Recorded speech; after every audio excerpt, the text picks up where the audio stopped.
रूप आहे याविषयी शंका आली नाही। पण श्रीगुरूंनी जे काही ब्रह्मस्वरूपाचं लक्षण सांगताना ते ब्रह्म अद्वितीय आहे, अद्वितीय आहे याचा अर्थ ब्रह्मस्वरूपा व्यतिरिक्त कोणताही दुसरा पदार्थ नाही, दुसरा कोणताही पदार्थ नाही। मत्त परतरम नान्यत किंचित अस्ति धनंजय, परमात्म्याच्या अतिरिक्त दुसरा कोणताही पदार्थ विद्यमान किंवा अस्तित्वातच नाही। हे शब्द ऐकल्यानंतर त्याला पाठीमागचा त्यांनी थोडासा आढावा घेतला। त्यांनी सांगितलं की गुरुजींनी सांगितलं की ऋते ज्ञानान्न मुक्ती, ज्ञाना वाचून मुक्ती प्राप्त होत नाही।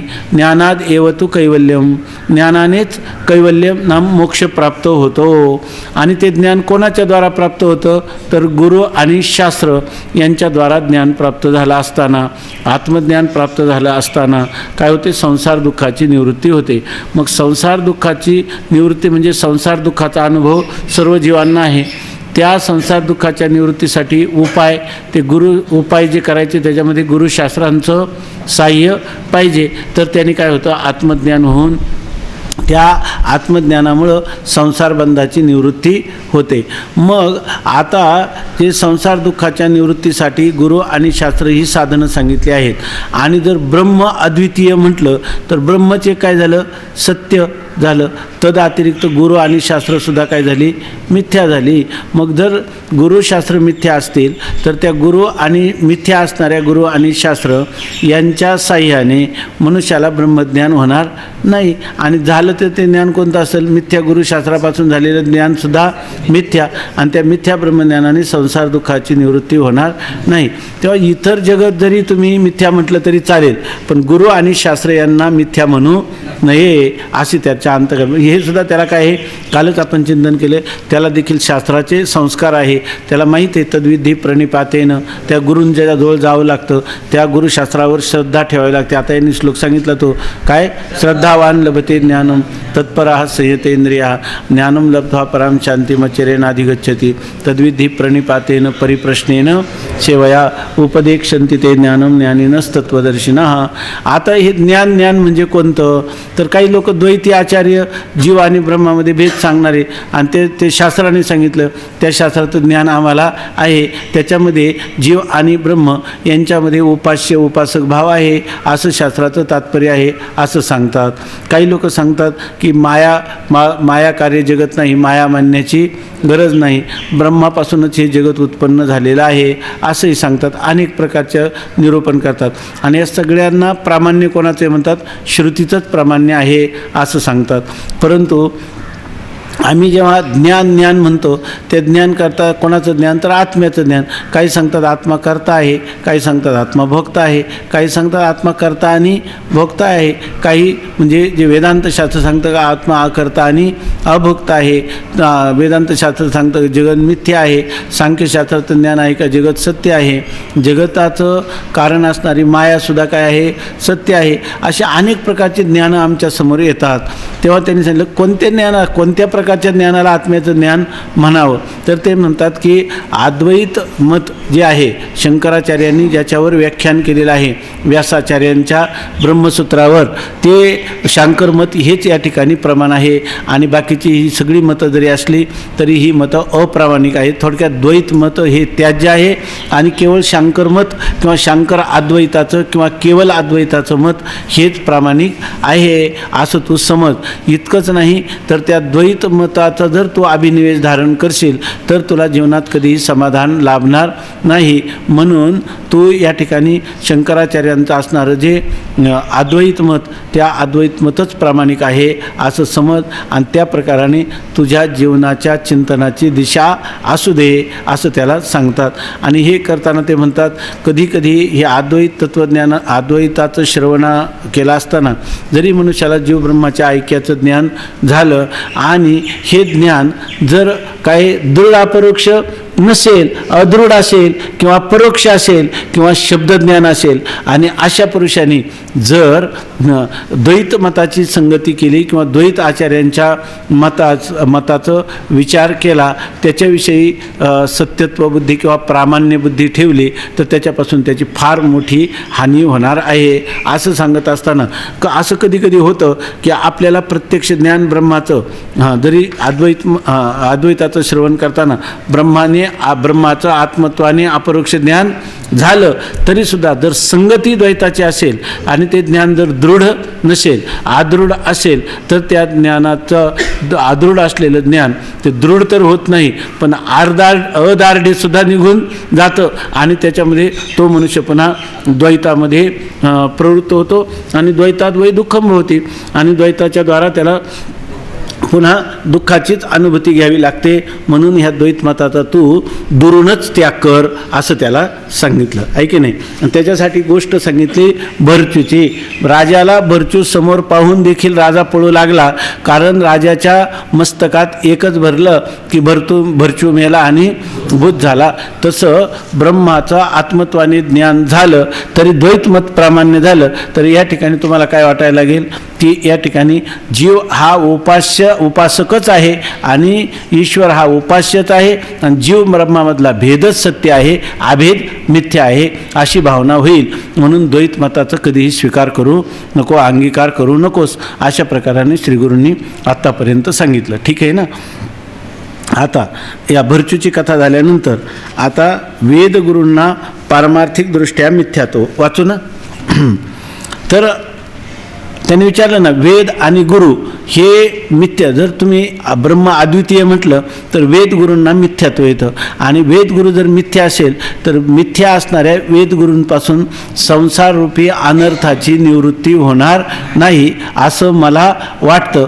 कदाचित ते जर तुमचं म्हणणं मला कळलं नसेल तर मला जेणेकरून माझ्या बुद्धीवर या अर्थाचा बोध होईल, असं म्हणजे आपल्याला अभिप्रेत असणाऱ्या अर्थाचा बोध होईल किंवा आपल्या वक्तुरीच्या आपल्या तात्पर्याचा बोध होईल, असं कृपा करून मला समजावून सांगा, असं त्या शिष्याने त्यांना शंका केली.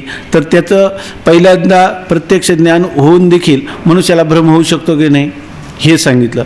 आता ब्रह्माच्या अद्वितीयत्वाबद्दल शंका आहे. तर ब्रह्म हे अद्वितीयच आहे आणि अद्वितीय म्हटलं तर वेदगुरूंना मिथ्यात्व येतंच, हे आम्हालाही मान्य आहे. वेद आणि गुरु हे पारमार्थिक सत नाही, म्हणजे त्रिकालाबाधित सत्वस्तू नाही. त्रिकालाबाधित सद्वस्तू फक्त ब्रह्मस्वरूपच आहे असं निक्षून केवळ अद्वैत सिद्धांताचे आचार्य या ठिकाणी मान्य करतात की वेद आणि गुरु हे सत्य, म्हणजे तीन सत्य झाली.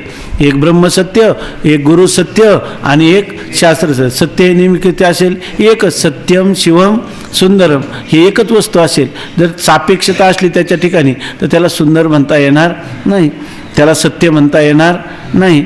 ज्यांनी तिन्ही कालाचं जर तिन्ही कालाच्या अतीत असेल तर त्यालाच काय म्हणता येईल? सत्य. जर कोणी त्याचं प्रकाशन करीत नसेल, स्वतःच सर्वांचं प्रकाशन करून स्वतःच्या प्रकाशनासाठी अपेक्षा करीत नसेल, तरच त्याला काय म्हणता येईल? तरच त्याला ज्ञान किंवा स्वयंप्रकाश वस्तू असं म्हणता येईल. ज्या ठिकाणी विषयांच्या वाचून जर आनंद उपलब्ध होत असेल तर त्याला काय म्हणता येईल? आनंद. तो आनंद कोणत्या देशावर, काळावर, वस्तूवर, ते ज्ञान कोणत्या देशावर, काळावर, वस्तूवर, ती सत्ता कोणत्या देशात, काळाच्या किंवा वस्तूवर अवलंबून नसावी. असं ते सत्रूप किंवा नित्यत्व, सत्यत्व किंवा आनंदत्व, प्रकाशत्व असलं पाहिजे की नाही, त्याची जीवांना सगळ्यांना इच्छा आहे. मग अशा प्रकारचं जर गुरु किंवा शास्त्र यांना सत्यत्व, त्रिकालाबाधित सत्यत्व किंवा नित्यत्व त्यांना नाही. पारमार्थिकदृष्ट्या, पारमार्थिक म्हणजे तिन्ही कालामध्ये जे अबाधित पदार्थ, तिन्ही कालात ज्याचा बाध होत नाही त्याला म्हणतात परमार्थ, आहे की नाही. परमार्थ म्हणजे सर्वात श्रेष्ठ किंवा सर्वांच्या अतीत, सर्वांचं अतिक्रमण करून, उल्लंघन करून असणारा जो पदार्थ आहे त्याला म्हणतात परमार्थ, आहे की नाही. मग इथं सांगतात वेदगुरूंना पारमार्थिकदृष्ट्या मिथ्यात्व. आता वेदगुरूंना पारमार्थिकदृष्ट्या मिथ्यात्व कसं आहे ते आता श्रीगुरू सांगतात. आता ब्रह्माच्या अद्वितीयत्व सिद्धीबद्दल वेदगुरू सत्य आहेत किंवा मिथ्या आहेत याचे समाधान सांगतो. आता चिंतन सांगायला सुरुवात झाली की ब्रह्म अद्वितीय आहे. ब्रह्म अद्वितीय म्हटलं तर वेद आणि गुरु कसे आहेत, सत्य आहेत का मिथ्या आहेत? तर वेदगुरू मिथ्या आहेत आणि ब्रह्म अद्वितीयच आहे. मग वेदगुरूंना मिथ्यात्व कसं याविषयी त्याला समजावून सांगतात. पहिल्यांदा हे सांगतात वेदगुरू सत्य आहेत का मिथ्या आहेत. पारमार्थिकदृष्ट्या वेदगुरू मिथ्या आहेत. त्यांना व्यावहारिक सत्यत्व असले तरी ज्या अर्थी व्यवहार अविद्या कार्य मिथ्या आहे त्या अर्थी त्या मिथ्या व्यवहारातील वेदगुरूही मिथ्याच आहेत. आता वेदगुरू मिथ्या मानले तर त्या मिथ्या वेदगुरूंच्या उपदेशाने संसार कसा निवृत्त होईल आणि मिथ्या वेदगुरूपासून संसार दुःख निवृत्त होते असे मानावे तर मृगजलाने तृष्णेची निवृत्ती का होऊ नये या शंकेचे उत्तराकरिता एक कथानक सांगतो. आता त्यांनी सांगितलं पारमार्थिक दृष्टीनं विचार केला म्हणजे तत्वतः वास्तवतः जर विचार केला तर वेदगुरू मिथ्या आहेत. आता वेदगुरू मिथ्या आहे परंतु त्यांना व्यावहारिक सत्यता आहे की नाही. आता हे वेद आपल्यासमोर आहेत किंवा गुरु आपल्यासमोर आहेत तर ते व्यावहारिक सत्य आहेत की नाही. व्यावहारिक सत्यता आहे. व्यावहारिक सत्यता कशाला म्हणतात. ब्रह्मज्ञाना वाचून ज्याचा बाध होत नाही ते सगळे पदार्थ काय आहेत व्यावहारिक. आणि ब्रह्मज्ञाना वाचून ज्याचा बाध होतो त्याला काय म्हणतात थांबा कोणी सांगू नका. ब्रह्मज्ञानाने ज्यांचा बाध होतो ते पदार्थ कोणत्या सत्तेतले आहेत. ब्रह्मज्ञानाने ज्याचा बाध होतो असे पदार्थ कोणत्या सत्तेत आहे. ब्रह्मज्ञाना वाचून ज्याचा बाध होतो ते कोणते पदार्थ आहेत प्रातिभाषिक. आणि कशाने ज्याचा तिन्ही काला ज्याचा बाध होत नाही ते पदार्थ कोणते आहेत. सत्ता चार कोणकोणते आहेत तर कोण काय म्हणता सत्ता चार कोणते आहेत तीनच आहे. कोणकोणते आहेत हां हो द्या शांत सांगा तुम्ही. हां दोन तर आठवत तिसरं हां व्यावहारिक आहे की नाही.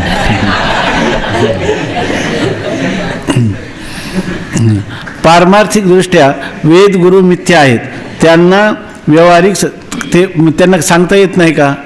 ते सांगण्याच्या आधी कुठंतरी बाहेर गेले होते आणि त्यामुळे ते यायला थोडासा वेळ लागला म्हणून ते नाही तर माहीत नाही असं थोडंच आहे त्याच्यामुळे. पारमार्थिकदृष्ट्या वेदगुरू मिथ्या आहेत. त्यांना व्यावहारिक सत्यत्व असले तरी ज्या अर्थी सर्व व्यवहार अविद्या कार्य मिथ्या आहे. आता त्यांना व्यावहारिक सत्यता आहे परंतु व्यावहारिक पदार्थ कुठपर्यंत राहतात जोपर्यंत ब्रह्मज्ञान होत नाही. ब्रह्मज्ञान करतं अविद्येची निवृत्ती करतं. याचा अर्थ ते जरी पदार्थ जोपर्यंत अविद्या आहे तोपर्यंत हे पदार्थ व्यावहारिक सत्यतेतले पदार्थ राहतात. अविद्या निवृत्त झाली की मग त्या पदार्थाची निवृत्ती होते आहे की नाही. म्हणजे मग वेद आणि गुरु हे कोणाचं कार्य आहे. जरी व्यावहारिक सत्य असले तरी ते सगळे कशाचं आहे अविद्याचं कार्य आहे. आणि जेवढं जेवढं अविद्येचं कार्य असतं ते काय असतं मिथ्या. वेदगुरु कोणाचं कार्य आहे अविद्येचं. अर्थात वेदगुरुसुद्धा काय म्हणावं लागतं मिथ्या असं म्हणावं लागतं. मिथ्या व्यवहारातील वेदगुरूही मिथ्याच आहेत. आता वेदगुरू मिथ्या मानले तर मिथ्या वेदगुरूंच्या उपदेशाने संसार कसा निवृत्त होईल. आता पुन्हा प्रश्न येतो काय हरकत नाही वेदगुरू हे अविद्येचंच कार्य असल्यामुळं ते मिथ्या आहे. पण जर गुरु हे अविद्येचं कार्य असल्यामुळं मिथ्या असेल तर त्या मिथ्या अशा वेदगुरूंच्या पासून बरोबर ना संसार बंधाची निवृत्ती कशी काय होईल होणार नाही. मिथ्या वेदाने मिथ्या गुरूंनी केलेल्या उपदेशाने ह्या संसाराची निवृत्ती झाली असं म्हणता येणार नाही. आणि मिथ्या वेदगुरूपासून संसार दुःख निवृत्त होते. तुम्ही म्हणा काय झाले गुरु वेद जरी मिथ्या असले तरी होतं संसार दुःख निवृत्त. तो तर म्हणतो मिथ्या वेदगुरूपासून संसार दुःखाची निवृत्ती होईलच कशी. पण कदाचित तुम्ही म्हणा जरी मिथ्या असले तरी काय हरकत आहे होते संसार दुःखाची निवृत्ती. मिथ्या पदार्थापासून जर संसार दुःखाची निवृत्ती होत असेल तर आमचं असं म्हणणं आहे का मिथ्या मृगजळ मिथ्या आहे की नाही आणि आम्हाला लागलेली हे तहान मग त्या तहानेची निवृत्ती करायची आम्हाला आहे की नाही. तहान कोणत्या सत्तेतले हे व्यावहारिक सत्तेतले हे आणि मृगजल कोणत्या सत्तेतलं हे प्रातिभाषिक सत्तेतलं हे. पण मिथ्या आहे का नाही हां ते मिथ्या आहे की नाही बरोबर आहे का नाही. आणि वेदगुरू पुन्हा काय झाले मिथ्या. मग त्या मिथ्या वेदगुरूंपासून जर संसार दुःखाची निवृत्ती होत संसार दुःख आम्हाला सध्या भोगतो की नाही आम्ही मग तरीसुद्धा म्हणे त्या मिथ्या वेदगुरूपासून ह्या संसार दुःखाची निवृत्ती होईल. तर आता आम्हाला लागलेली ही तहान आणि मृगजळात आम्हाला प्रत्यक्ष आता काय दिसतंय की नाही मृगजळ? मृगजळ सत्य आहे का मिथ्या आहे? मिथ्या. तहान कोणत्या सत्तेतले हे समजावू द्या. तहान आहे समजा, आता पुढे येईल आहे की नाही, पुढे येईल. तहान लागलेली आहे आम्हाला आणि मिथ्या मृगजळ मिथ्या आहे. मग त्या आम्हाला ताण भागवण्यासाठी मिथ्या मृगजळाकडे जर आम्ही गेलो तर हरणासारखे आमची ताण भागेल की नाही? हां, हरणासारखी भागेल ना. हरणं तसं मरून भागते त्याची ताण आहे की नाही, तसं आमची ताण तर भागणार नाही. हां हां,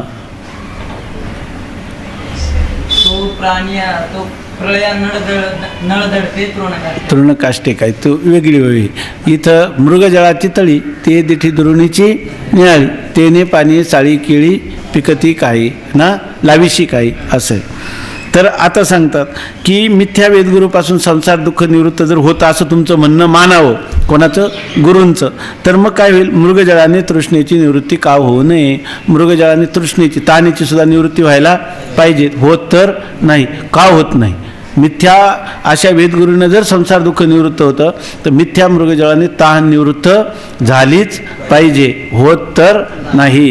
हां, या शंकेचे उत्तराकरिता एक कथानक सांगतो. तर आता ते म्हणतात ही तुझी शंका आहे ना, मिथ्या मृगजलाने ताण्याची निवृत्ती व्हायला पाहिजे. जर मिथ्या ज्ञानाने आपलं मिथ्या गुरु आणि वेदाने जर संसार दुःखाची निवृत्ती होत असेल तर ते म्हणतात की हे करताना तुला चौथ्या तरंगात फार श्रम झालेले आहेत म्हणून थोडी भरचूची गोष्ट सांगितली. आता तुला आणखी दुसरी एक गोष्ट सांगतो म्हणजे तुला विषयाचाही खुलासा होईल आणि मनोरंजन पण होईल. म्हणून पाचव्या तरंगात पुन्हा दुसरी आख्यायिका सांगतात.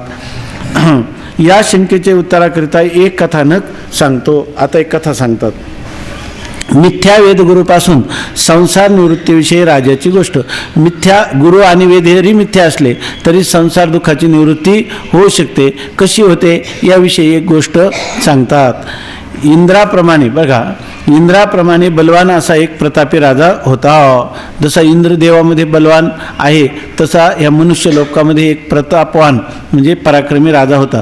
त्याचे पुष्कळ राजवाडे असून भीमासारखे शूर शिपाई हातात नागवी शस्त्रे घेऊन राजद्वार रक्षण करीत होते. म्हणजे भीम किती अप्रतिम अशा प्रकारचा योद्धा आहे तशी लोक नागवी शस्त्रे म्हणजे नंगी तलवार म्हणजे ती मेहनतून काढायची असं नाही, लगेच सपासप वार करायचे अशी सगळी शस्त्रे घेऊन राजद्वार रक्षण करत होते. राजवाड्याचं काय करत होते? ते शिपाई सगळे रक्षण करीत होते. बरं, इतका बंदोबस्त होता ज्या ठिकाणी चिलटाचाही प्रवेश होणार नाही अशा बंदोबस्ताच्या उंच महालात पुष्पशय्येच्या पलंगावर राजा निजला असता त्यास स्वप्न पडले की जर त्याच्यामध्ये डास सुद्धा प्रवेश करणार नाही अशा बंदोबस्तामध्ये तो राजा आपल्या पुन्हा त्याला जो पलंग आहे त्याच्यावर पुन्हा पुष्प अंथरलेली फुलं आणि तिथं तो राजा झोपला असताना त्याला स्वप्न पडलं. सगळं आपल्या डोळ्यासमोर आणा, जरी आपल्याला महाल पाहिला नसला तरी ह्या वर्णनावरून अशा प्रकारच्या महालामध्ये राजा झोपला आहे असं सांगतात. आणि त्यात स्वप्न पडले की आपण घोर अरण्यात आहोत. आज स्वप्न पडेल का राजमहालात झोपल्यावर आपण घोर अरण्यात? असं होईल का? पडतं की नाही? आपण खोलीत झोपलो तरी आपण अरण्यात हे होतं की नाही? स्वप्न पडतं की नाही? मला ते 2-3 दिवसातून मी झोपतो खोलीत पार एकदम बंद करून, कुठं पाहतं खिडक्या मी उघड्या ठेवतो तर ते सुद्धा बंद करावं वाटतं कुठून तरी येईल म्हणून. आणि स्वप्नात पुन्हा मी रानात जातो त्या फॉरेस्टमध्ये, त्याच्यामध्ये मी स्वप्नात होऊ शकतं असं. तर ते सांगतात अशा बंदोबस्ताच्या उंच महालात पुष्पशय्येच्या पलंगावर राजा निजला असता त्यात स्वप्न पडले की आपण घोर अरण्यात आहोत. कोल्ह्याने आपला बळकट पाय धरला आहे. हा भाग्यवान आहे बिचारा, कोल्ह्याने धरला. कोल्ह्याने आपला बळकट पाय धरला आहे, काही केल्यास सोडित नाही. असे पाहून त्या कोल्ह्यास कोणी मारणार आहे काय अशा तो हाका मारू लागला. कोल्ह्याने पाय धरल्यामुळं आपल्या मदतीला कोणी यावं म्हणतो. कोणीतरी मला सहाय्य होतं का? कोल्ह्यापासून माझी कोणी सुटका करतं का? असं तो राजा जागृतीमध्ये हाका मारू लागला. हाका पण स्वप्नातच मारायला लागला, स्वप्नातच हाका मारायला लागला. परंतु नागवी शस्त्रे घेऊन कारण त्यांनी सांगितलं ना उत्तराकरता एक कथानक सांगतो. त्यांनीच सांगितलं ना कथानक चाललेलं आहे नाही.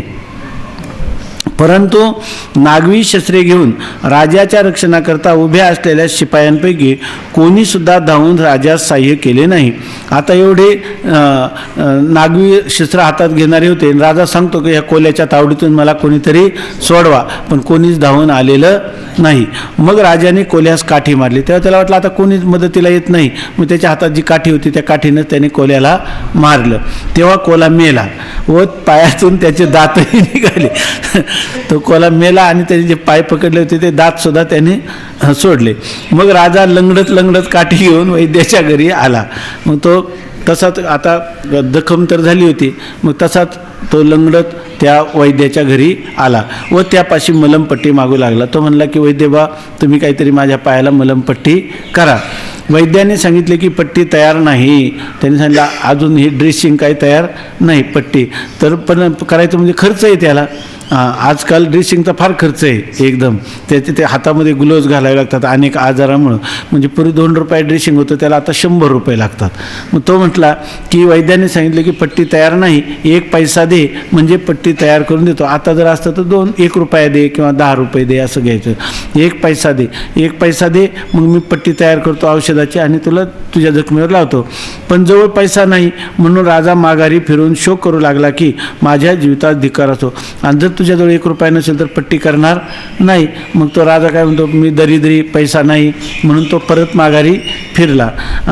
हा जो वैद्य आहे ना, हा वैद्य आधुनिक युगातला वैद्य होता, म्हणजे आतातल्या 20व्या शतकातला वैद्य. पूर्वीचे वैद्य असे नव्हते. हे ग्रंथामध्ये लिहिलेले, कारण हे स्वप्न आहे, म्हणजे अशा गोष्टी घडल्या तर स्वप्नात घडत होत्या, जागृतीत पूर्वीच्या काळात घडत नव्हत्या. कारण अनाथानाम रोगिनाम यस्तु पुत्रवत समुपाचरित व्याधीनाम सम्यक अनुज्ञाता स भिषक शब्दमाश्नुते. खरा वैद्य किंवा डॉक्टर कोणाला म्हणतात, तर ती चरकाचार्याने जेव्हा ही वैद्यकीय विद्येच्या ज्या देवता किंवा ज्या आचार्य आहेत, अश्विनी कुमार वगैरे, त्यांनीच ह्या वैद्यकाची प्रघातच असा सांगितला आहे की जो आपल्याकडं रुग्ण येईल आणि अनाथ असेल तर तो अनाथ रुग्ण हा आपला पुत्र आहे, आपला स्वतःचा मुलगा आहे असं समजून, आणि केवळ दयेने त्याची चिकित्सा नाही करत. जर त्याचा वरचा मजला रिकामा असला तर काय उपयोग नाही. त्याला व्याधीनाम सम्यक अनुज्ञाता, त्याला डॉक्टरीचं वैद्यकीयचं शास्त्राचं चांगलं ज्ञान असलं पाहिजे. आणि शिवाय समोर येणारा जो पुरुष आहे तो अनाथ आहे, आपला स्वपुत्र आहे, अशा रीतीनं चिकित्सा करणारे हे वैद्याचं हे. त्याच्यामध्ये आतासुद्धा हिपोक्रेटस ओथ म्हणतात त्याला, किंवा त्या एक वैद्यकात प्रवेश करण्यापूर्वीचे एक प्रतिज्ञापत्र आहे. त्या प्रतिज्ञापत्रामध्ये असं आहे की जे सर्व आहेत हे माझ्या आत्मरूप आहेत, मला यांना होणाऱ्या वेदना ह्या माझ्या शरीराला किंवा माझ्या मनाला होतात असं समजूनच मी त्यांची चिकित्सा करेन. ख्रिश्चन वैद्यकामध्ये देखील इतकं उदात्त असं ह्या प्रतिज्ञेचं स्वरूप आहे किंवा या शपथ. त्याला डॉक्टरनी प्रारंभ करण्यापूर्वी आपल्या व्यवसायाला एक शपथ असते विद्यापीठामध्ये, आणि ती शपथ छापून आपल्या दवाखान्यात लाभलेली असते, कधीच पालन न करण्यासाठी. तर त्याच्यामध्ये जवळ पैसा नाही म्हणून आता इथं हा जो वैद्य आहे तो ह्या शतकातला आहे. या जगात तो म्हणतो की पण जवळ पैसा नाही म्हणून राजा माघारी फिरून शोक करू लागला की माझ्या जीवितास धिक्कार असो, माझं जीवन व्यर्थ आहे.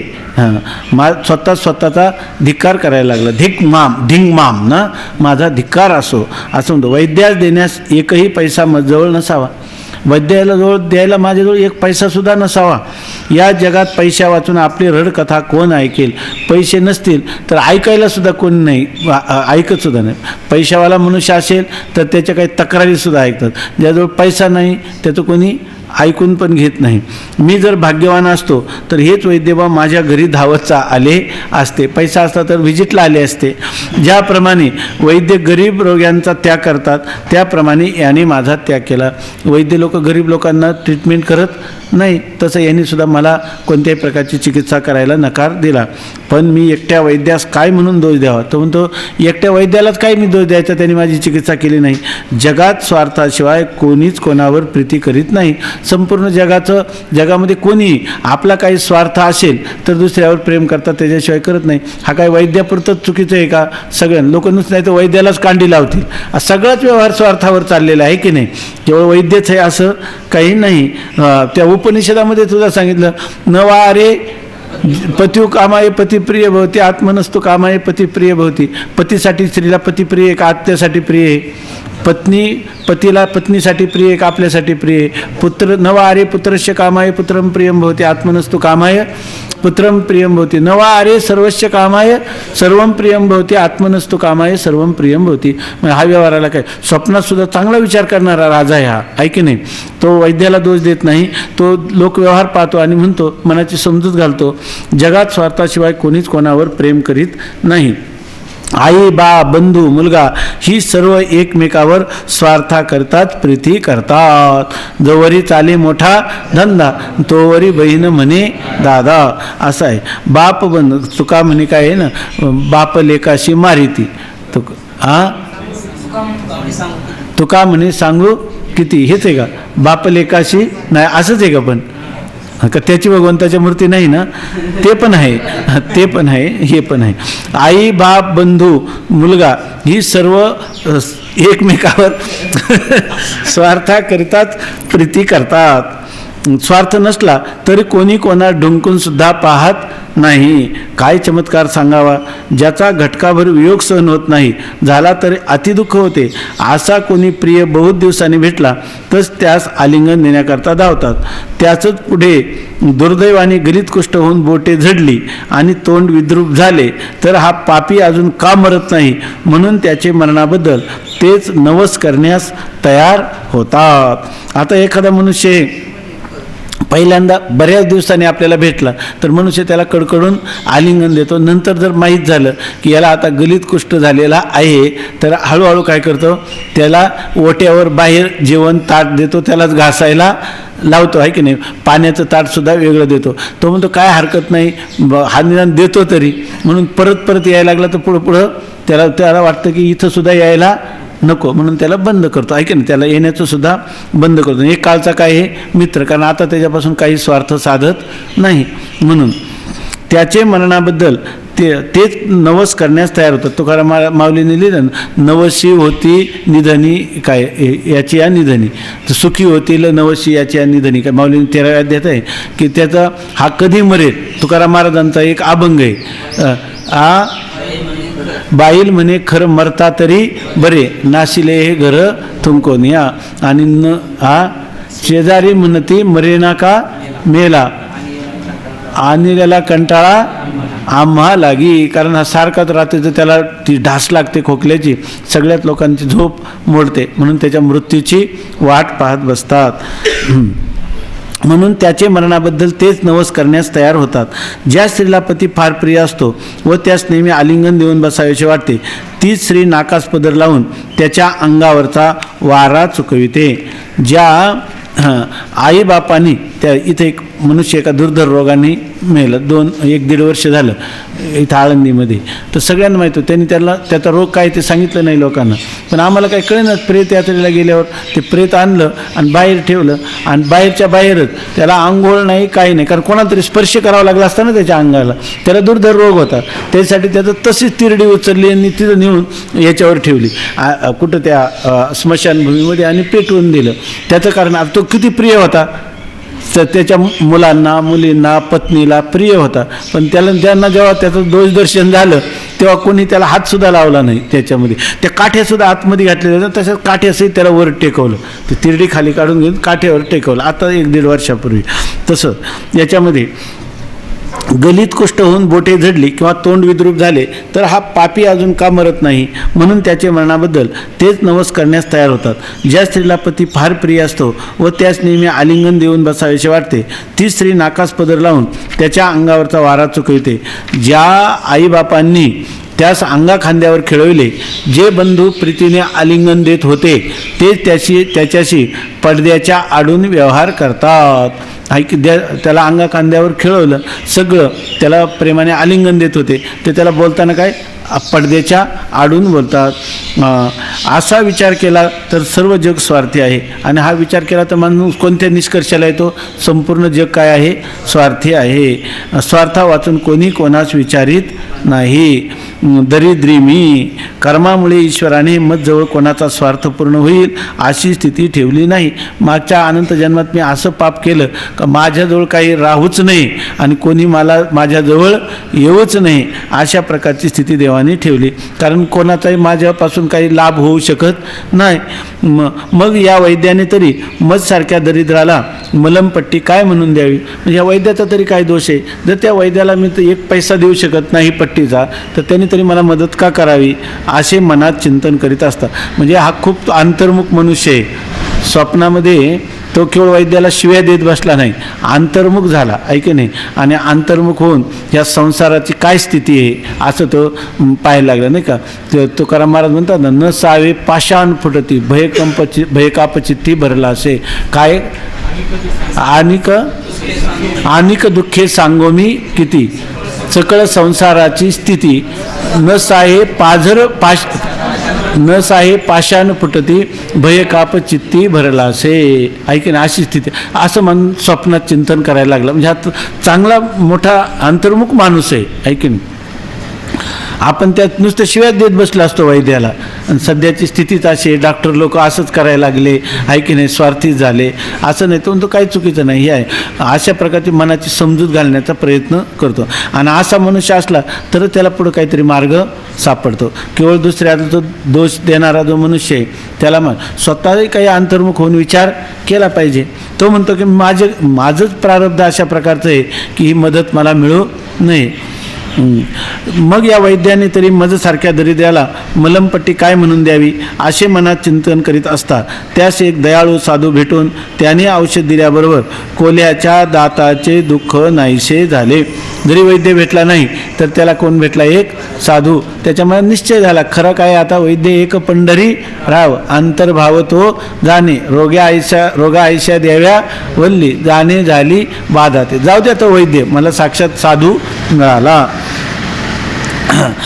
त्यास एक दयाळू साधू भेटून त्याने औषध दिल्याबरोबर कोल्याच्या दाताचे दुःख नाहीसे, कोल्याचा जो दंत त्याला दंश होता त्याचं दुःख तत्काल नाहीसं झालं. इतके पाहून तो राजा जागा झाला. आणि एवढं करताना हे सगळं होतं स्वप्न, आणि तो राजा झाला जागा.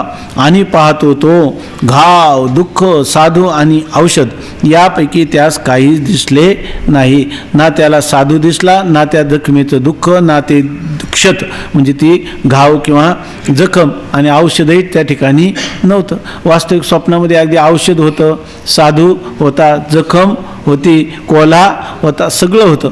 परंतु जागा झाल्यावर त्याला काही दिसलं काही. स्वप्नीचे चेले ज्ञानदेव म्हणे पाहता पाहिले. कुठं? स्वप्नामध्ये आहे की नाही. आणि स्वप्नीचे पाहिले आणि जपा चेल्या जैल्या जाईल रया. तसंच आहे, कवनाचे गणवत कवनाचे मृग जळवत. मग काय करावं? ये साठी आली ओळखा शारण धरू, नाहीतरी संसारू जाईल रया.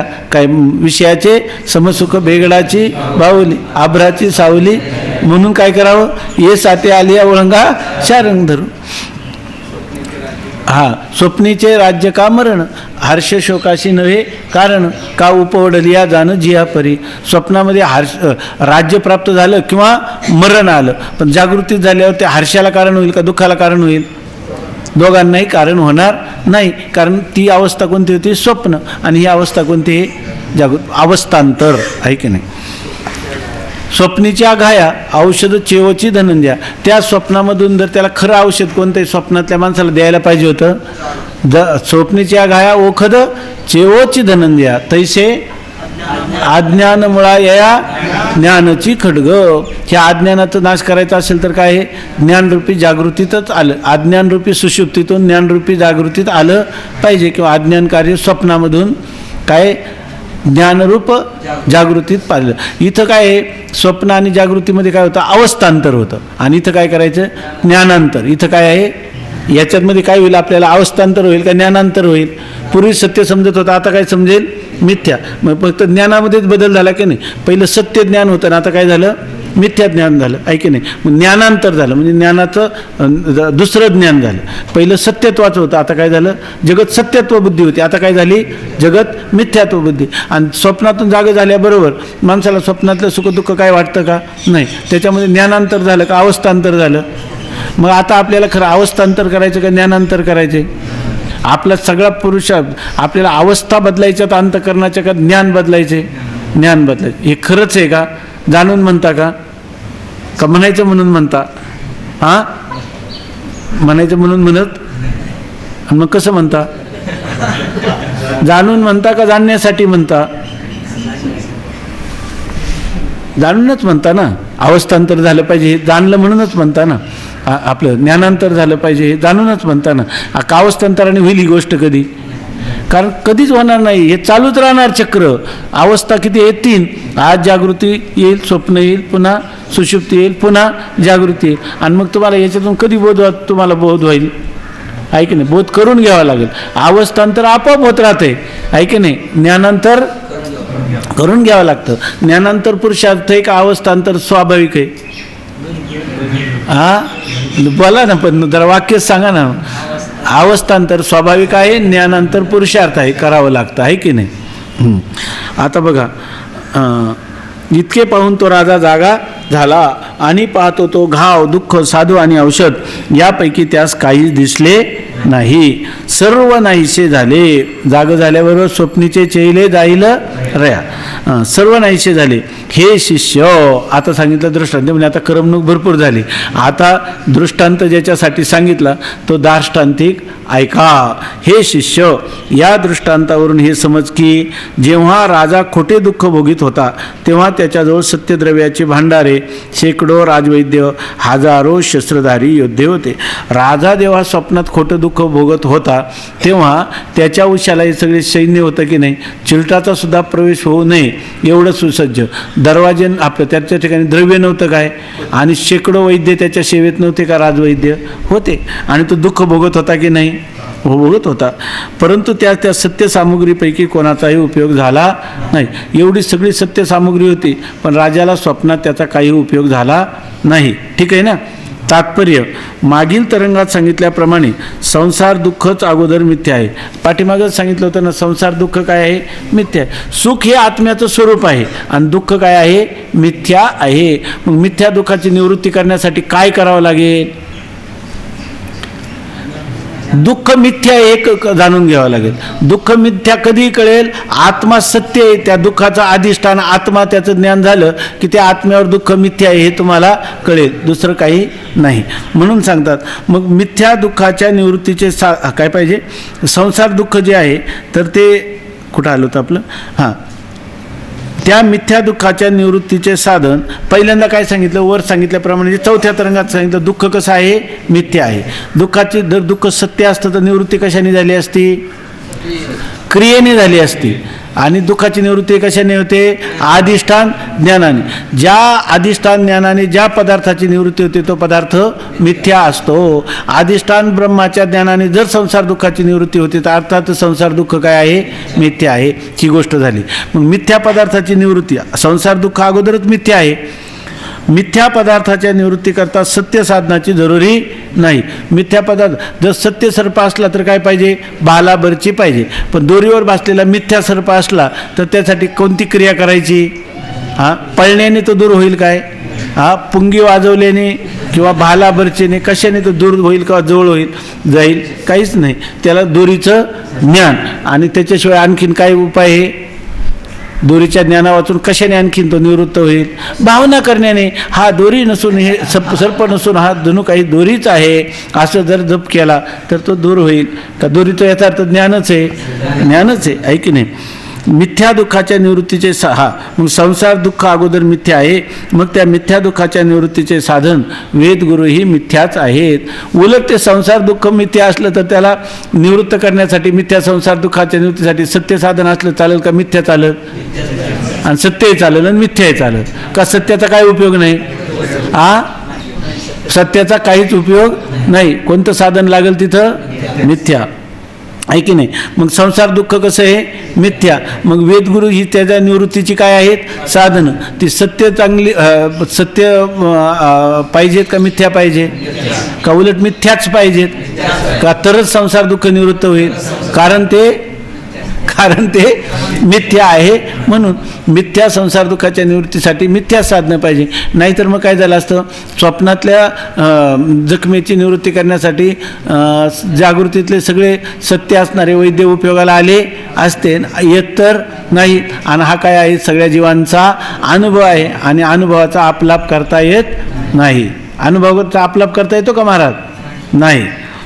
मग गुरु आणि शास्त्र मिथ्या म्हटलेलं वाईट वाटतं का बरोबरच आहे का? तसंच पाहिजे का? तसंच आहे.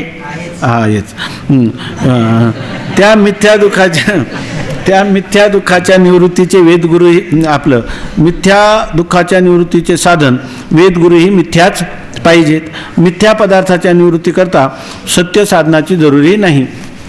मिथ्या पदार्थाच्या निवृत्तीसाठी साधन सत्य पाहिजे का? नाही. मग आता चालेल का नाही वेदगुरु मिथ्या आहे म्हटलं तर?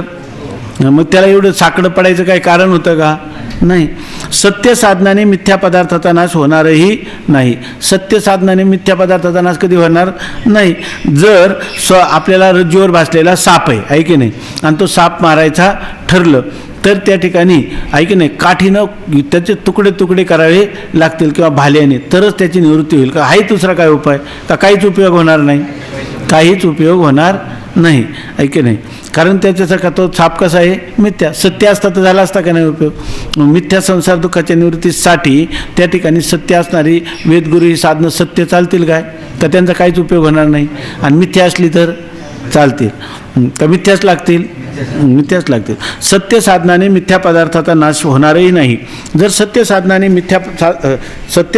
मिथ्या पदार्थाचा नाश होईल असे मानले तर स्वप्नात जेव्हा राजाजवळ मिथ्या कोल्हा आला तेव्हा राजाने सत्य महायुद्धास पुष्कळ हाका मारल्या.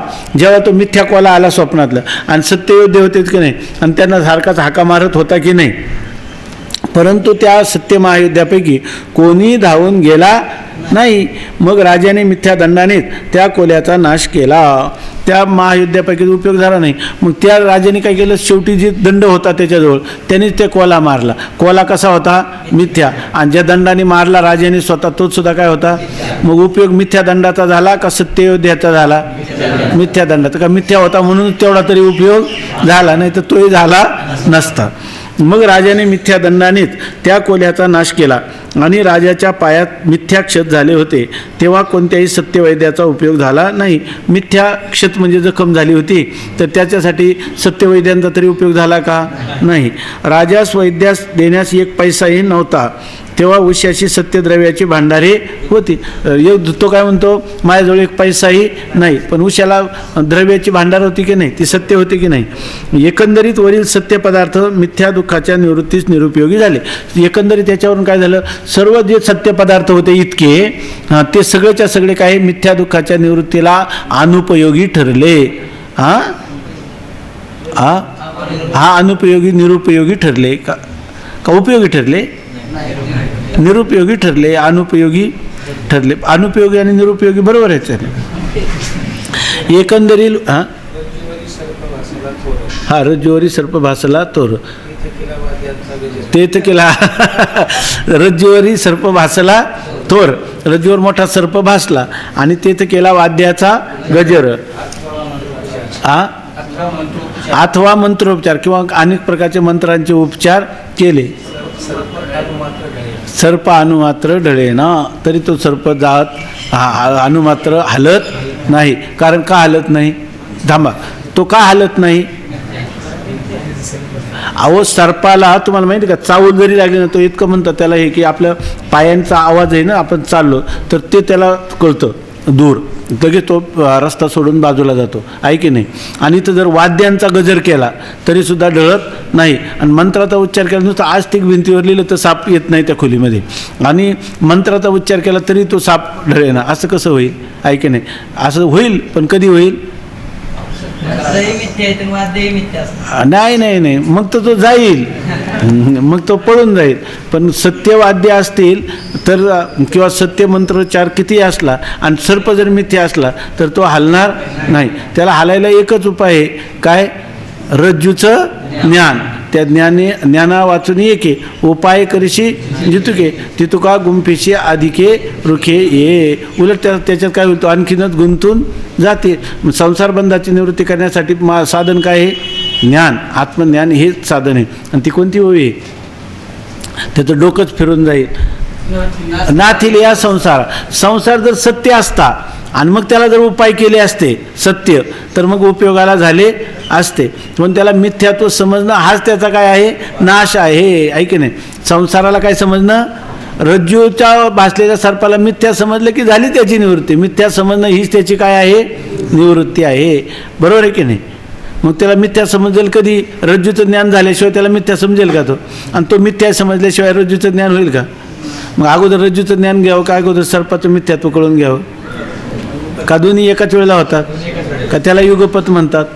हां, मग रज्जू मिथ्या अगोदर ठरतो का, आपलं रज्जूचं ज्ञान अगोदर होतं का सर्प मिथ्या अगोदर ठरतो, युगपत होतं. हे निश्चित आहे ना. बघा आता एकंदरीत वरील सत्य पदार्थ मिथ्या दुःखाच्या निवृत्तीस निरुपयोग झाले आणि त्या मिथ्या दुःखाच्या निवृत्तीस मिथ्या साधू व त्याच्या मिथ्या औषध उपयोगी पडून तिथं उलट मिथ्याच साधू मिथ्याच औषध त्याचा उपयोग झाला आणि राजाच्या मिथ्या दुःखाचा नाश झाला. दुःख तरी काय सत्य होतं का, सगळं मिथ्या दुःखाचा नाश होण्यासाठी मिथ्या साधू मिथ्या औषध हेच शेवटी मिथ्या काठी हे सर्व उपयोगी पडलं की नाही. आणि याच्या वाचून जर उपाय केला असता तर ते सांगतात काय, नाथिलिया संसार, नाथिलिया म्हणजे मिथ्या असणारा संसार, आणि उपायी जाचतया विरा, आणि उपायाचे कष्ट करेन मी, तीर्थाटन करीन मी, जप करीन मी, तप करीन मी, ध्यान करीन, अशा उपायांचे कष्ट घेतले. आणि कशासाठी, तर या संसार दुःखाची निवृत्ती करण्यासाठी. ऐके नाही. तर मग नाथिलिया संसारा उपायी जाचतया विरा, हे अर्जुना उपायी जाचतया म्हणजे उपायाचे कष्ट घेणाऱ्या माणसाला काय होईल म्हणतात, आपण पे लोपे, उलट त्याला आपलं जे आत्मस्वरूप सत्य आहे त्याचं कधीतरी ज्ञान होईल का, नाही. कारण त्याला दुसरेच उपाय करीत बसला, अधिष्ठानाचं ज्ञान घेण्याच्या भानगडीतच पडला नाही. मग उपायी जातं तर मग त्याला मी आत्मा सच्चिदानंद रूप आहे असं कधीतरी वाटेल का.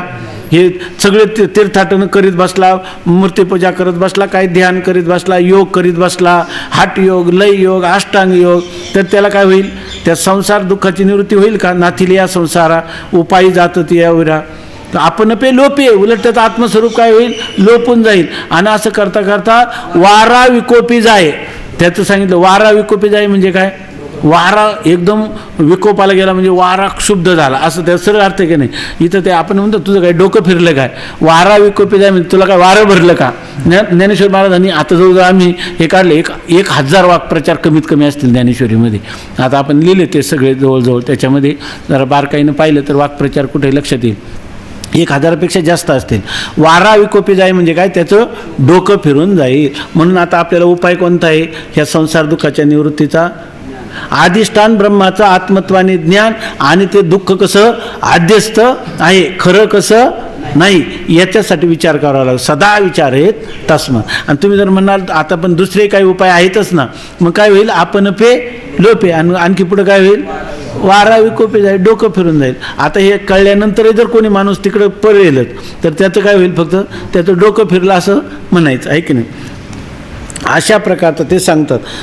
नाही, हा जर निश्चय झाला तर कमीत कमी माणूस आपण योग्य मार्गावर तर आढळून राहील की नाही.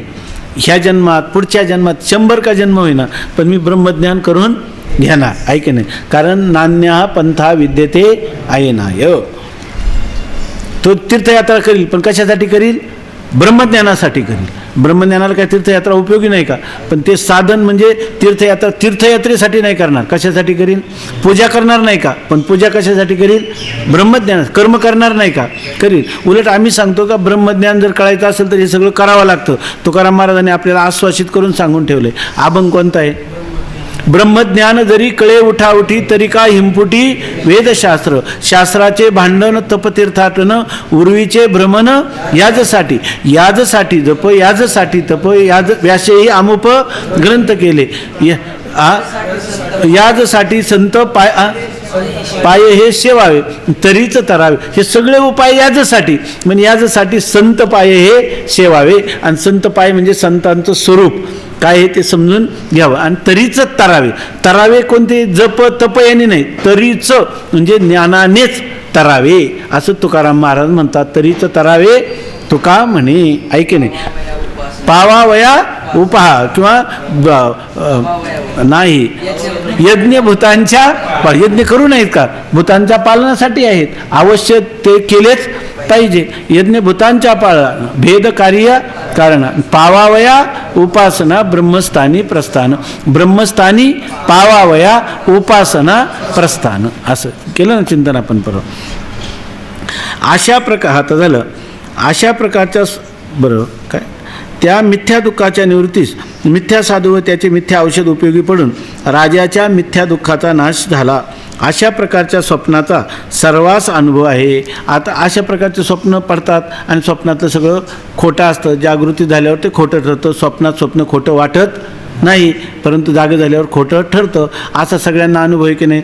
स्वप्नातले पदार्थ, व्यक्ती, साधनं, फलं सगळीच काय असतात खोटी. असं सगळ्यांना स्वप्न हे कशासाठी दिलं आहे की स्वप्नाचा सगळ्यांना काय आहे अनुभव आहे. आता काही लोक स्वामी महाराज सांगायचे. एक माणूस आला तो काय म्हटला की तुम्ही जे स्वप्नाचा दृष्टांत सांगता स्वप्न जसं मिथ्या आहे तसे जागृती काय आहे मिथ्या. पण मला अजून स्वप्नच पडलं नाही कधी त्यांनी सांगितलं. मग स्वप्नच पडलं नाही तर ते मिथ्या कसं मला ठरवता येईल. मग मला ब्रह्मज्ञान होईल का नाही ऐके नाही. तर स्वामी महाराज सांगितलं असं नाही, तुला स्वप्न पडतं पण तुझी बुद्धी अशी आहे का तिला ते पडलेलं स्वप्न आठवतच नाही. मग असा जो अशा बुद्धी ज्याची आहे त्याला ब्रह्मज्ञानाची गरज पण नाही. जगत मिथ्या ठरवायचं आहे की नाही. ज्याला सगळ्या आयुष्यात एकही स्वप्न आठवत नाही असं मनुष्य का स्वप्न सगळ्यांनाच पडतात आहे की नाही. आणि थोडंफार प्रमाणात तरी आठवतात. सगळी स्वप्न नसली तरी काही जी उत्तान स्तरावर पडतात स्वप्न, काही गंभीर स्तरावर, काही मध्यम स्तरावर. त्यांनी मानसशास्त्रामध्ये मनाचे 3 स्तर सांगितलेले आहेत. त्याच्यापैकी काही गंभीर स्तरातली स्वप्न जी आठवत नाही, मध्यम किंवा जे त्याला काही उत्तान स्तर आहे त्याला इंग्लिशमध्ये काय नाव आहे मला आठवत नाही, असे त्याचे मनाचे स्तर आहे. त्याच्यामध्ये स्वप्न दिसतातच. परंतु याची बुद्धी इतकी तीक्ष्ण आहे की त्याला स्वप्नसुद्धा आठवत नाही. तीक्ष्ण म्हणजे फारच मंद आहे. आता हा माणूस ज्याला स्वप्न आठवणे इतकं नाही त्याला मागचं पुढचं अनुसंधान ठेवून तो विचारसागरातल्या वृत्तीप्रवाहातल्या प्रक्रिया कसं काय जतन करणार आहे की नाही. मग त्याला म्हणायचं की तसं काही त्याची काय आवश्यकता आहे असं नाही. तू जर जगत मिथ्या ठरवलं कारण तुला स्वप्नाचाच काही नाही अनुभव नाही त्यामुळे तुला जगत मिथ्या ठरवलं. पण तू जरी त्या जगताला मिथ्या ठरवू शकला नाही तरी जगत मिथ्याच आहे असा निश्चय ठेव असं त्याला सांगायचं. राजाच्या मिथ्या दुःखाचा काय झालं. मिथ्या दुःखाच्या निवृत्तीस मिथ्या साधू व त्याचे मिथ्या औषध उपयोगी पडून राजाच्या मिथ्या दुःखाचा नाश झाला. अशा प्रकारच्या स्वप्नाचा सर्वांस अनुभव आहे. आणि जागृतीत पदार्थांचा स्वप्नात कोणास कधीही उपयोग होत नाही. जागृतीतल्या पदार्थाचा स्वप्नात कोणाला उपयोग होतो का नाही. जागृतीत तांब्या उशाशी असला आणि रात स्वप्नात ताण लागली तर त्याचा उपयोग होतो का. कोणाला होतो, कोणालाच होत नाही. त्याप्रमाणे मिथ्या संसार दुःखाचा नाश मिथ्या वेदगुरूंनीच होतो. संसार दुःखच मुळात मिथ्या असल्यामुळं मिथ्या संसार दुःखाचा नाश काय होईल. मिथ्या वेदगुरू असतील तरच होईल. सत्य वेदगुरूंनी होणार नाही.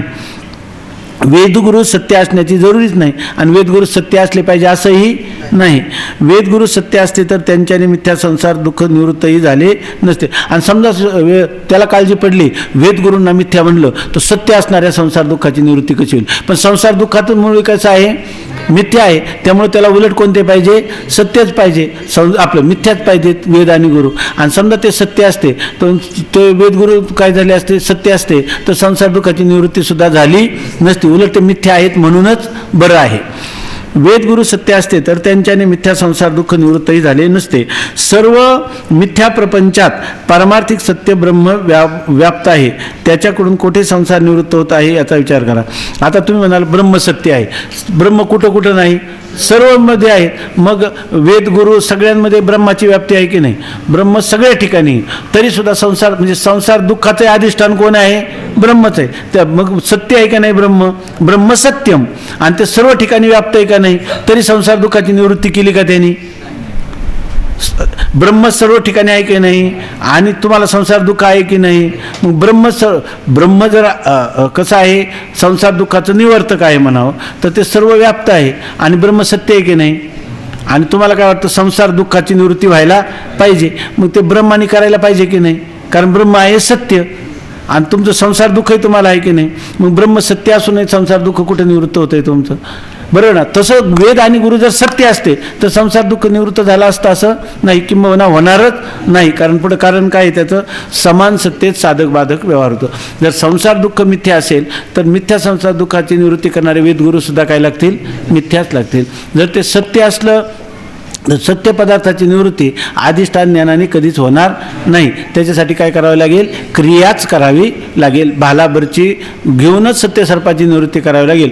रज्जू सर्पाच्या निवृत्तीसाठी भालाबरचीचा काहीच उपयोग नाही. अधिष्ठान रज्जूच्या ज्ञानावाचून त्याला दुसरा उपायच नाही असं सांगतात. आणि नंतर आता त्यांनी दिले ना, जर वेदगुरू जर मिथ्या वेदगुरूपासून जर संसार दुःखाची निवृत्ती झाली तर मृगजळाने तहान का भागू नाही असं त्यांनी काय केलं होतं, पूर्व पक्षामध्ये विचारलं होतं. तर त्याचं आता उत्तर देतात की जो हा दृष्टांत दिला आहे मृगजलाचा, तो दृष्टांतच मुळात कसा विषम आहे हे त्याला पुढे सांगणार आहे.